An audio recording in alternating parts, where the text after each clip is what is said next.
Movie की शुरुआत में दिखाते हैं कि भविष्य में 8 सबसे अच्छे गेमर्स को एक बड़ी सी आलीशान बिल्डिंग के सबसे ऊपरी मंजिल पर इकट्ठा बुलाया जाता है। उन सभी को द कॉल ऑफ नाम की एक नई गेम में हिस्सा लेने के लिए बुलाया जाता है, जिसमें पूरा करने वाले आदमी को $1,00,000 का इनाम दिया जाएगा। और जब सभी लोग उस बिल्डिंग में पहुंच जाते हैं तो छत से एक आवाज आती है जो उन सभी का स्वागत करती है और उन्हें अपने गेम में इस्तेमाल होने वाले नाम को टैबलेट में साइन इन करने को बोलती है। और उनको बताया जाता है कि अब से वो एक दूसरे को उनके गेम में इस्तेमाल होने वाले नाम से ही बुलाएंगे। उन्हें high and motion capture suit पहनने को कहा जाता है और फिर एडम को दिखाते हैं जो वहाँ पर सबसे ज्यादा उत्साहित होता है और कपड़े बदलने के वक्त सभी उसके मोटे होने के बारे में मजाक उड़ाते हैं। और तभी उन्हें काल की पसलियों के चारों ओर लगे जलने के निशान दिखाई देते हैं। वो बताता है कि उसका यूजर नेम उसकी गर्लफ्रेंड के नाम से जुड़ा हुआ है। अब सभी सूट पहन लेते हैं और एक बड़े सफेद कमरे में जाते हैं जिसमें एक बड़ा स्कैनर लगा होता है।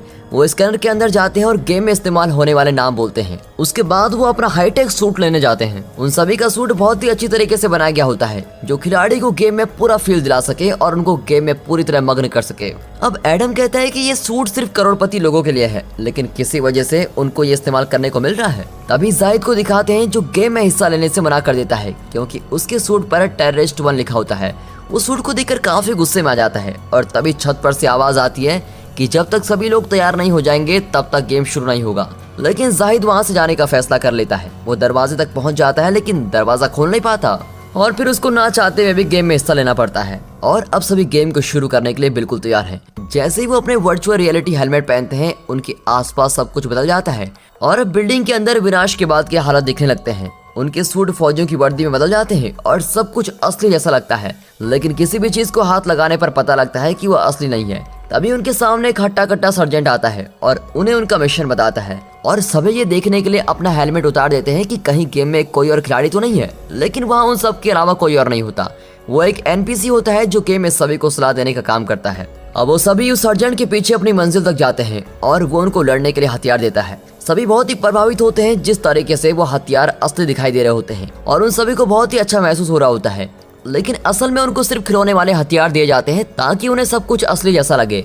अब हथियारों का इस्तेमाल किस तरीके से करना है ये बताने के लिए सार्जेंट उनसे बोतल पर गोलियां चलाने के लिए कह देता है। फिर उन सभी में से कुछ बोतल्स पर गोली मार पाते हैं और कुछ नहीं। और तभी उन्हें पता चलता है कि उनकी जैकेट उनके बचाव का एकमात्र तरीका है और अगर उनके दुश्मन की गोली सीधे उनके शरीर पर लगती है तो उनकी जैकेट गायब हो जाएगी और उनकी जान को खतरा होगा। और अपनी बात को साबित करने के लिए सार्जेंट कुछ खिलाड़ियों पर गोली चलाता है और उनकी जैकेट गायब हो जाती है। और जैकेट गायब होने के बाद अगली गोली लगते ही वो बहुत ही मुश्किल में होंगे और उन्हें बचाने का इकलौता तरीका सिर्फ एक दवाई होती है।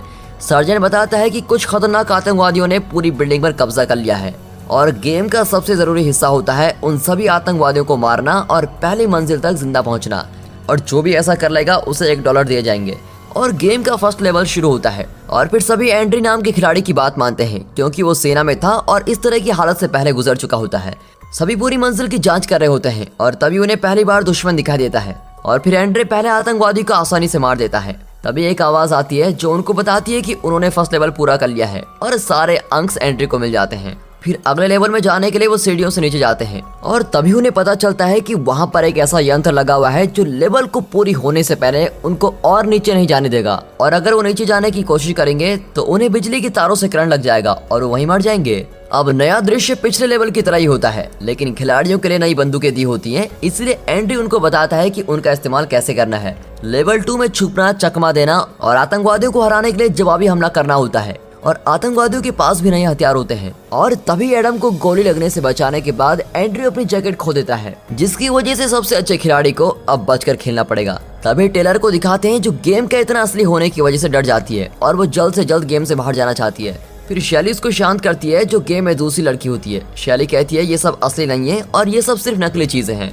और फिर शैली आतंकवादियों पर गोली चलाने लगती है। तभी काल उस आतंकवादी को मार देता है और ये उसकी पहली जीत भी होती है। लेकिन ये ज्यादा समय तक नहीं टिकता क्योंकि पीछे से कोई आतंकवादी उस पर गोली मार देता है। अब काल हार मान जाता है और एनपीसी से कहता है कि वो उसको अकेला छोड़ दे, लेकिन दुश्मन उस पर फिर भी गोली चला देता है और काल जमीन पर गिर जाता है। अब हालत के बिगड़ने से पहले शैली काल को बचा लेती है जो जमीन पर तड़प रहा होता है। काल की प्रतिक्रिया ऐसे होती है जैसे उसको सच में गोली लगी हो। अब ये देखने के लिए सब कुछ ठीक है या नहीं, शैली अपना हेलमेट उतारती है और काल को असलियत में कोई गोली नहीं लगी होती है, लेकिन काल फिर भी दर्द में तड़प रहा होता है। और तभी एंड्री आता है और अपनी दवाई उसको दे देता है। गेम में गोली से लगी चोट दवाई लगने से कुछ ही सेकंड्स में ठीक हो जाती है, लेकिन वो अभी भी जख्मी होता है। और फिर सभी एक छोटा सा ब्रेक लेते हैं और एक दूसरे से बात करते हुए कहते हैं कि शायद ये सब टीवी पर दिखाया जा रहा हो। जाहिद डरा हुआ होता है और वो अपने सूट उतारने की कोशिश करता है, लेकिन वो नाकाम रहता है और उसे ऐसा महसूस होता है कि उसका सूट शरीर से जुड़ चुका है। उसे लगता है कि वो सभी किसी इंसानी प्रयोग का हिस्सा है और एंड्रयू किसी हथियार की कंपनी से आया हुआ है। और इस तरह एंड्रयू के खिलाफ बहुत सी बातें होती है और बहुत से आरोप लगने के बाद एंड्रयू उन सभी को उनकी हालत पर छोड़कर वहां से जाने का फैसला ले लेता है। अब एंड्रयू का हेलमेट का शीशा ऊपर होता है और वो गुस्से में बाथरूम में चला जाता है और ये भूल जाता है कि गेम अभी भी चल रही है। और एंड्रयू को कुछ समय बाद इसका एहसास होता है। जैसे ही वो हेलमेट नीचे करता है, एक एनपीसी उसको गोली मार देता है। अब यहाँ सभी को पता लगता है कि अगली लेवल शुरू हो गई है और जैसे ही गेम शुरू होता है तो एडवर्ड को एक गोली लगती है और वो जमीन पर गिर जाता है और खुशकिस्मती से उसके पास एक दवाई होती है जिससे वो ठीक हो जाता है। और फिर टेलर गेम के लेवल की रुकावट से बाहर निकलने की कोशिश करती है, लेकिन बिजली की तारों की वजह से उसका ये तरीका काम नहीं करता। सभी डरे हुए होते हैं और तभी एडम एक बम आतंकवादियों की तरफ फेंक देता है और वो मर जाते हैं। और तभी दिखाते हैं कि एंड्रयू मदद के लिए जमीन पर रेंग रहा होता है और उसका बहुत खून बह चुका है। फिर छत पर से आवाज आती है जो बताती है उन्होंने लेवल 2 पार कर लिया है, जिसमें एडम को सबसे ज्यादा अंक मिले होते हैं। तभी उनके पास में एंड्रयू की रोने की आवाज सुनाई देती है और एंड्रयू को अपने हेलमेट में से उल्टी गिनती सुनाई देती है और जैसे ही वो गिनती खत्म होती है, हेलमेट में से बहुत सी तेज बिजली का झटका लगता है और वो मर जाता है। अब सभी उसको जमीन पर मरा पड़ा पाते हैं और उसकी मौत के बाद अब गेम में सिर्फ 7 खिलाड़ी बचे हैं। दोस्तों, अगर आप भी ऐसे किसी गेम में फंस गए जिसमें आपकी जिंदगी को खतरा है, तो क्या आप उस गेम को खेलना जारी रखेंगे या फिर उसको छोड़ देंगे? कमेंट सेक्शन में जरूर बताइएगा। अब जाहिद आग बुझाने वाली मशीन को पकड़ाता है और उनमें से किसी को हेलमेट तोड़ने के लिए कहता है। फिर कार्ल उसकी मदद करता है और हेलमेट पर एक जोरदार वार करता है, लेकिन हेलमेट को कुछ नहीं होता क्योंकि हेलमेट बहुत ही मजबूत होता है। तभी गेम में सर्जेंट आता है और नियम को तोड़ने की वजह से जाहिद को मारने लगता है और सभी ये देखकर बड़े ही हैरान हो जाते हैं। और फिर वो उनको बताता है कि अगर वो गेम को बिना पूरा किए उससे निकलने की कोशिश करेंगे तो उनको उसकी सजा भुगतनी पड़ेगी। और फिर उनको ना चाहते हुए भी अगले लेवलों के लिए काफी सारी मेहनत करनी पड़ती है, जैसे नए हथियार सीखना, नई फाइटिंग स्किल्स सीखना वगैरह वगैरह। अब गेम के लेवल्स के बीच में एडम और कार्ल जख्मी हो जाते हैं और उनके साथी उनको बचाने के लिए कुछ दवाई इस्तेमाल करते हैं। फिर कुछ समय बाद वो देखते हैं कि असली दुनिया में रात हो चुकी है, इसलिए थके हुए खिलाड़ी एक बार फिर से वहां से बाहर निकलने की कोशिश करते हैं। वो खिड़कियों को तोड़ने की कोशिश करते हैं, लेकिन वो थोड़ा ही टूट पाती हैं। लेकिन जैसे ही वो उसको पूरी तोड़ पाते हैं, जाहिद पर सर्जेंट हमला कर देता है और इस बार उसे चोट असलियत में लगती है और उसका पैर भी टूट जाता है। अब जाहिद सबसे कहता है कि वो गेम के कुछ लेवल्स के लिए उसको वहीं छुपा कर रखें और गेम को जारी रखें। अब कुछ समय बाद ज्यादा खून बहने की वजह से उसकी मौत हो जाती है।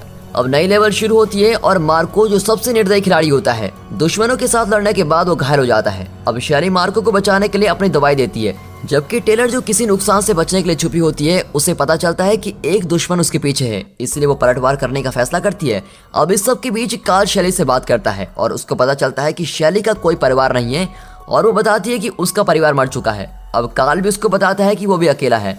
एडम बताता है कि वो अपने डैड के साथ रहता है जिन्हें भूलने की बीमारी है। मार्को बताता है कि उसका तलाक हो चुका है और एडवर्ड अनाथ होता है। वो अंदाजा लगाते हैं कि गैर कानूनी होने की वजह से जाहिद के पास भी कोई सुरक्षित ठिकाना नहीं होगा। उन्हें पता चलता है कि उनके अकेले होने की वजह से उनको गेम में लिया गया है और अगर उन्हें कुछ भी हो जाए तो उनको ढूंढने कोई नहीं आने वाला। अब अगले लेवल में दिखाते हैं तो उन्हें दिखता है कि एक अलग कमरे में सर्जेंट एक आतंकवादी को मार रहा होता है। खिलाड़ियों का अगला मिशन होता है कि वो उसी आतंकवादी से बॉम्ब का पासवर्ड निकलवा लें और बॉम्ब के फटने से पहले उसे बंद करना है।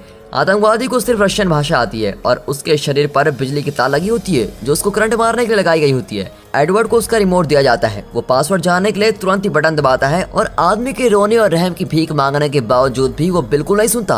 अब बहुत देर तड़पने के बाद वो आदमी कुछ शब्द बोलता है जिसको एडम कंप्यूटर में पासवर्ड की तरह डालता है। अब आतंकवादी हंसता है और उन्हें कहता है कि वो गलत पासवर्ड है, जिसकी वजह से टेलर उसको गोली मार देती है। अब मार्को एडम को गलत पासवर्ड डालने के दोषी बताता है और उसे असलियत में मारने लगता है और वो गलती से टेलर पर भी हाथ उठा लेता है।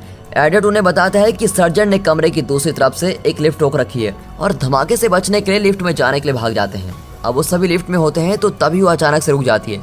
मार्को लिफ्ट के दरवाजे को पकड़ के रखता है, लेकिन वो एडम को अपने साथ ही रखता है क्योंकि उसी ने पासवर्ड को गलत डाला था। और अब से दोनों एक साथ लिफ्ट में आगे बढ़ते हैं और उन्हें रास्ते में कोई भी रुकावट नहीं मिलती। अब इसी बीच बाकी लोग एक जगह पर पहुंचते हैं, वहां बहुत से हथियार होते हैं और वो गेम को जारी रखते हैं। अब अगले लेवल में आतंकवादी उन पर धुएं वाला बॉम्ब फेंकते हैं, जिसकी वजह से कार्ल को अपनी एक दर्दनाक मेमोरी याद आ जाती है।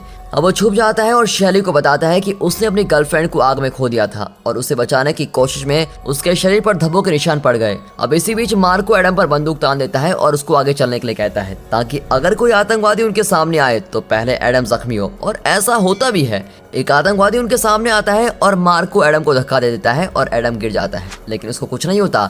एडम आतंकवादी पर गोली चलाने की कोशिश करता है और उसे पता चलता है कि उसकी बंदूक में गोली खत्म हो चुकी है और फिर इस मौके का फायदा उठाकर आतंकवादी उस पर हमला करता है और एडम को गोली मार देता है। अब कुछ समय बाद एडम के मर जाने के बाद गेम में सिर्फ 5 खिलाड़ी बचे होते हैं। टेलर को एक दवाई मिलती है, लेकिन मार्को उसको देख लेता है और दवाई उससे छीनने लगता है और टेलर के मना करने पर मार्को उसको बहुत कुछ सुनाता है और कहता है कि वो बिल्कुल उसकी पत्नी की तरह है जिससे वो बहुत ही नफरत करता है। और अब काफी बहस के बाद मार्को टेलर को गोली मार देता है और उसके हाथ से दवाई छीन लेता है। फिर मार्को काल से मिलता है और उससे पूछता है कि क्या उसने दूसरों को देखा है। अब थोड़ी बहुत छानबीन करने के बाद काल को पता चलता है कि मार्को एक धोखेबाज है और मार्को से लड़ने के लिए और उसको मारने के लिए वो असली दुनिया में चला जाता है और फिर लड़ाई में मार्को काल से जीत जाता है। लेकिन जैसे ही मार्को काल पर गोली चलाने वाला होता है तभी सार्जेंट गुस्से में वहां जाता है और मार्को को अपने साथियों को मारने के लिए और नियम तोड़ने के लिए उसको मारता है। अब वो इतनी बुरी तरह से मारने लगता है कि कुछ ही देर में उसकी मौत हो जाती है। और अब आखिरी में 3 खिलाड़ी बचे हैं जो एक दूसरे से तहखाने में मिलते हैं। वे सोचते हैं कि बम को बंद करने के बाद अब ये गेम पूरा हो जाएगा, लेकिन तभी एक आतंकवादी पास की एक वैन से बाहर आता है। वो काल को गोली से मार देता है और उसको गिरा देता है, जबकि दूसरे लोग छुपने की जगह को ढूंढते हैं। और खुशकिस्मती से काल के पास आखिरी दवाई बची होती है, लेकिन जब वो उसका इस्तेमाल करने जा रहा होता है शैली भी घायल हो जाती है, इसलिए काल उसको बचाने के लिए अपनी दवाई देता है। अब इसके बाद एडवर्ड बचे हुए आतंकवादियों को खत्म करने के लिए उन पर बंदूक चलाता है और बम को बंद कर देता है। अपनी दवाई इस्तेमाल करने के बाद काल शैली का हाथ पकड़ कर रखता है और बेचारा वहीं मर जाता है। अब गेम खत्म होने के बाद सर्जेंट अपनी वर्दी में दिखाई देता है और उन्हें गेम को पूरा करने के लिए बधाई देता है। शैली हैरान रह जाती है जब एडवर्ड सर्जेंट की बात दोहराता है और उसको पता लग जाता है कि वही सबसे बड़ा धोखेबाज है जो इस बारे में सब कुछ पहले से जानता था। गेम खत्म होता है और वो असली दुनिया में चले जाते हैं और एक काले कपड़े पहना व्यक्ति वहाँ काल के बेजान शरीर को ठिकाने लगाने के लिए आता है। अब शैली उससे बचने की कोशिश करती है, लेकिन वो आदमी उसको बेहोशी का दवाई लगा लेता है। अब सभी खिलाड़ियों की जानकारी वहाँ से मिटा दी जाती है जैसे कि वो वहाँ कभी आए ना हो। और जब शैली बेहोशी से जागती है तो वो अभी भी पार्किंग में होती है। तभी एडवर्ड वहाँ आता है। वो उससे कहता है कि उसे बिल्कुल भी यकीन नहीं था कि वो आखिरी खिलाड़ी होगी जो जिंदा बचेगी, लेकिन वो कहती है कि सभी मर चुके हैं और अब इसका कोई फायदा नहीं है। और फिर एडवर्ड कहता है कि अगर तुम पुलिस के पास जाओगी तो उसका भी कोई फायदा नहीं होगा, क्योंकि उस बात का कोई यकीन ही नहीं करेगा। और फिर वो अपने एक आदमी को उसे फिर से बेहोश करने के लिए भेज देता है, लेकिन जैसे ही वो उसको बेहोश करने वाला होता है वो उस आदमी से लड़ती है और उसकी बंदूक चुरा लेती है और वहाँ से भागने लगती है। अब जो कुछ भी उसने गेम में सीखा होता है उसकी मदद से शैली लाइट्स पर गोली मारती है और पार्किंग में छुप जाती है। और फिर एडवर्ड अपने कुछ आदमियों को उसके पीछे भेज देता है, लेकिन अंधेरे में कुछ देर लड़ाई होने के बाद वो उनसे जीत जाती है। वो एडवर्ड की तरफ बंदूक करती है और उसको काफी बुरी तरह से मार डालती है और आखिर में इस तरह शैली की जीत हो जाती है और वो बिल्डिंग से बाहर जाने के रास्ते को देख रही होती है। अब इसी बीच उसे पता चलता है कि शाम भी हो चुकी है और दोस्तों यहाँ पर ये मूवी खत्म होती है। इस वीडियो को लाइक करें, हमारे चैनल को सब्सक्राइब करें और बेल आइकन जरूर प्रेस करें हमारी न्यू वीडियो सबसे पहले देखने के लिए।